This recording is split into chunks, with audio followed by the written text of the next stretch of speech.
Welcome to Turning Hard Times to Good Times. I'm your host, Jay Taylor, speaking to you from New York City on August 14th, 2018. I do want to remind you I'm the editor of Jay Taylor's Gold, Energy, and Tech Stocks, and you can subscribe to that letter. My weekly newsletter, followed up with a monthly, that is a summary of the weekly, the best of the weeklies. Go to miningstocks.com, or call our office in New York during normal work hours, 718-457-1426, 718-457-1426. And I'd like to remind you also that I'm very much behind Chen Lin and his newsletter, chenpicks.com.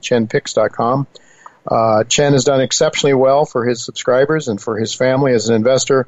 He passes on some of his great ideas. He's been especially astute in the biotech space, but also follows a lot of gold mining companies as well. And Chen is back in town after a prolonged vacation through Europe with his family. And so we're looking forward to talking to Chen sometime soon on this show as well. I want to thank each of you for listening to this show. Continue sending along your questions, comments, criticisms, and praises. We'd like to know what you think about our guests and their ideas, including Michael Oliver. I know most of you are big fans of Michael, and he's going to be with me in a few minutes to give us his latest take on the gold markets. We also need to thank our sponsors for making this show economically viable. Our sponsors this week are RN Resources, Bonterra Resources, Genesis Metals Corp., Klondike Gold, Novo Resources, and Great Bear Resources. And today we will hear from Chris Taylor of Great Bear Resources as he explains the very impressive exploration results being made on his company's project in the prolific gold-bearing region of Red Lake in Ontario. Next week, Dr. Quentin Henning will be with me to provide an update on Novo Resources, their project at Comet Wells, and that's their project in Western Australia. Last year about this time, the stock was taking off like a rocket. More recently, it has been treading sideways, and it's either side of $3 in U.S. money. Well, hopefully Quentin will be able to give us some idea about what is going on. It's been a very quiet period. Those of us who own the stock would like to, are anxiously awaiting to hear what Quentin has to say next week. And 2 weeks from now, Bonterra Resources is scheduled to be on my show to update us on that company's ongoing exploration results on what looks to be a multi-million-ounce high-grade gold deposit in Quebec. Now, Bonterra is expected to soon acquire Metanor Resources. That's another company in my newsletter that is actually developing a high-grade deposit in Quebec, but it has its own operating mill. And so the synergies look very strong, bringing these two companies together. Ultimately, I believe that both companies are likely to be acquired by Kirkland Lake Gold, and I say that simply on the basis of the fact that both of those companies have a considerable amount of their shares are held by Kirkland Lake and by Kirkland's chairman. Should also like to mention today that another sponsor to our show, Klondike Gold, put out a press release announcing an acceleration of its 2018 drill program that will increase the program by about 4,000 meters to 9,000 meters. The reason for the acceleration is ongoing positive news of widespread disseminated gold beyond the higher grade quartz veins that has been the focus of exploration over the past 120 years or so on the property. Well, also, management is now reassaying a large number of drill core samples that were never assayed in the past because people simply weren't looking for that disseminated gold. So this is a story that I think not many people are paying attention to, but I think that will prove to be a mistake. I'm really very bullish on Klondike Gold and look forward to what Peter Tallman has to say next time he's on my show. But if you'd like to catch up with his latest work and latest exploration efforts, you can listen to his last interview with me on the July 24th show if you go to jtaylormedia.com. I've titled today's show An Emerging Modern-Day Gold Standard. Andrew McGuire Explains. Andrew McGuire, Chris Taylor, and Michael Oliver are with me this week. Making unsecured loans into an increasingly vulnerable liability-based fiat banking system is unwise. Yet 99% of the population is unaware that that is exactly what they are doing when they leave their money in a bank, in a checking account. Liquidating your unsecured loans to your bank and using the proceeds to buy assets that you hold in your own possession is what this show advocates weekly. But is it possible to exit from the increasingly dangerous, vulnerable banking system by exchanging your fiat money for gold outside of the banking system to pay your bills and enjoy a yield at the same time? I believe Andrew McGuire is suggesting the answer to that is yes, and so we do want to hear what he has to say about a new blockchain/gold-related product named Kinesis. Chris, as I said, Chris Taylor will update us on a very exciting emerging gold project that he's involved with in the Red Lake District at Great Bear Resources.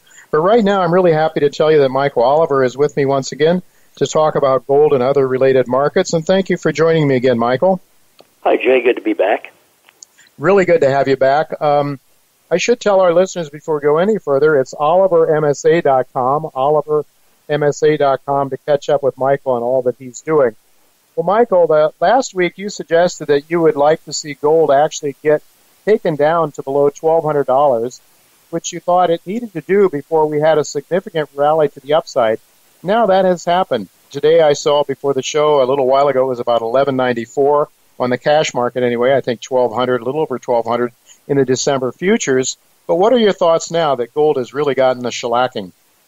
Well, I put out a report yesterday basically saying that this is it. We've achieved we got down to the 3-year average, which is 1202.90. Haven't seen it in a year and a half or so. It's a rising average now, by the way. 2, we got to 1200. Now, what does that do? Well, if you keep a point and figure chart, and those are the X and O charts, folks, not the bar charts. Point and figure charts often reveal different pictures or images of a market's price action than will a bar chart of price. And, of course, we watch momentum as a dominant feature, but I also look at point and figure charts. The recent low we had that we just made at 1200, by dropping below 1236.50, we took out the prior reaction low, which was last December. In other words, if you go back to the bear low at 1050 in late 2015, and you circle all the reaction lows since that point in time, they were all ascending. Every time the market would pull back, it would make a higher low. When I say pull back, I mean a 3-month process or more. Each low was higher. There were 4 of them. Now, markets don't do that forever. You don't just keep rising the ladder. You have to occasionally go down and take out some prior low within the, quote, uptrend in order to clean it out occasionally. If you get too heavily laden with longs, you stop them out by doing what? Taking out some prior low. Same is true in a bear market. You don't just keep zigzagging down forever. There's usually a rally somewhere that throws the bears out. Like in the 2008 collapse, for example, there were hellacious rallies during that stock market collapse, and some of which were quite intimidating on price charts. And there's a purpose for that, and that is to clean the market out, to test to see if it can go that new direction. And when it proves it can't, it then returns to the new trend, which in our case, gold has been a bull trend since early 2016, in our view. Now, what's been going on, though, when I looked out at monthly momentum, and that's when I measure things against a 3-month moving average, it's called intermediate trend. It's not long-term. Those trends tend to last, 4, 5, 6 months sometimes. And they can be counter-trend moves. Well, if you look at what's happened this year, stocks, the S&P peaked in January, but basically made its low very rapidly in February, about mid-February. So since mid-February, the S&P has been crawling its way back up toward its highs in an excruciating amount of time and labor, with a lot of up and down zigzags. The dollar has gone from a low that was in the 88.5 area, a dollar index, and has over an excruciating number of months gotten up to about 96 plus now, which is a little shade more than 50% back to the high that it made in 2000, late 16, early 17. Counter-trend rally in our estimate.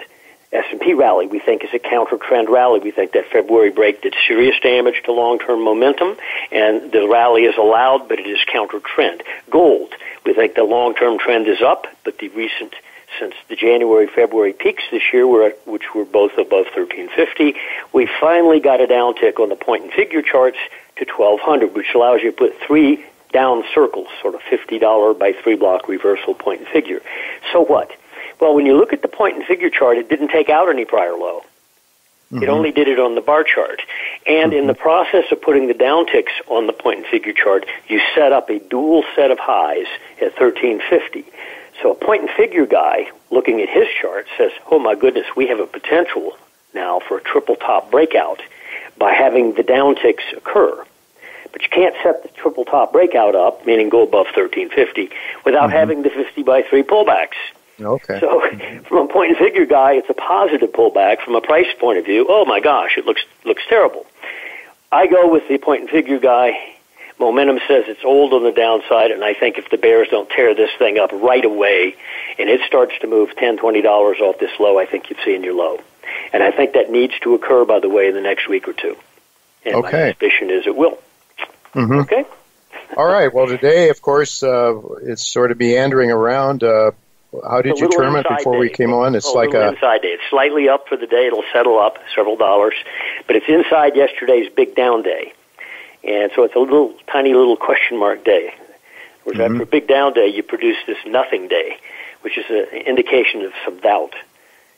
So let's say the bears do have some strength left in them, and they're able to knock this thing a little lower yet.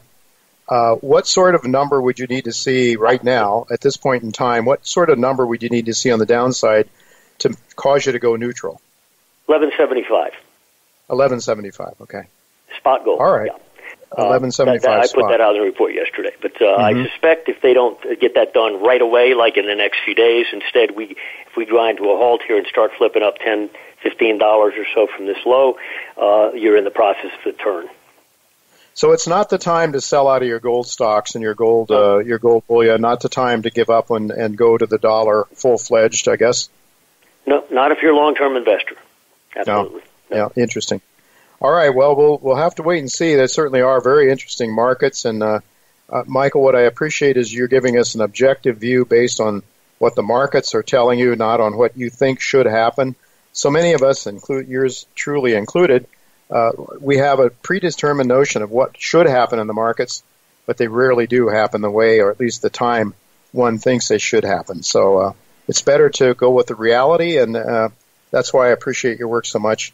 Michael, thanks so much for being with us, and look to do it again. And again, folks, it's OliverMSA.com, OliverMSA.com. Do yourself a favor considering subscribing to Michael's excellent work. That's how you can really take advantage.